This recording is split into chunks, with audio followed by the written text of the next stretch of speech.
Good afternoon. First of all, thank you to the School of Public Policy, to Jack Mintz and Bill Zembo for this introduction, for having us here. Maybe I will tell you a narrative, a story of what Colombia has done. Instead of looking at pictures, just try to create a story in your minds that when you leave this lunch, you think you have a better understanding of Colombia. So that would be my goal. I have been seeing so many Canadians in Colombia recently that I came to the conclusion that Spaniards discovered Colombia 500 years ago, and Canadians discovered Colombia 10 years ago. So the ones of you that have not yet gone to Colombia, please do. And I stress that because 10 years ago, if you said you want to go to Colombia, your wife or your parents or your kids probably will tell you, well, please don't go, or just, well, you cannot go. Now that has changed for good and for all good of Colombia, and actually Canada has a lot to do with that. And because of many investments in the oil and coal industry, in mining industry, in services. So this is not only, and it's not a thing that we Colombians have done by ourselves, but it's a thing that we have done together. We are now a much more diversified economy. After all these last 30 years also, Colombia has developed an industrial base, services base.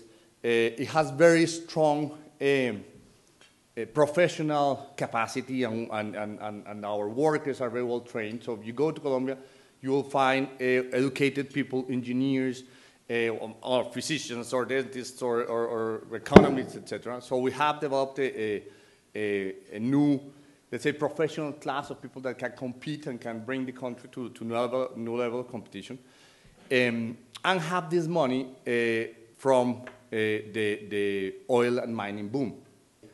Talking to the people in the agricultural business, they say we cannot produce it if we don't have the right infrastructure. And Colombia's geography is very complicated. So we need lots of bridges, lots of roads, lots of ports, lots of airports. And they are not there. So we said, well, this is a great opportunity. We need also a boom in infrastructure.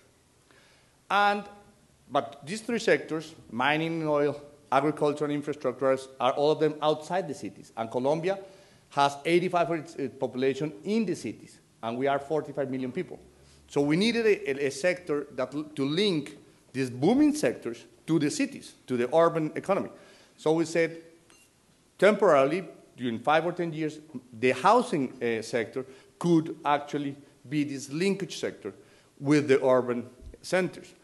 And within the urban centers, we need to have, of course, innovation, training of our young population in order to compete. Once these other, well, the infrastructure boom or flattens at some point in 10 or 15 years, we need to have people's minds trained to compete in the world.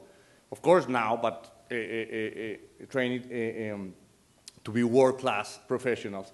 And those 5 sectors, mining and oil, agriculture, infrastructure, housing, and innovation, were called the locomotives, las locomotoras, like the engines of our growth. So basically, this story is what we are developing for this decade. And these other sectors I mentioned create a growth story that we think is very solid. But also, from government, what we want to provide is good quality, good regulation, and stability. If President Santos were here, they would tell you that when you say that a man or a woman is predictable, that's boring, right?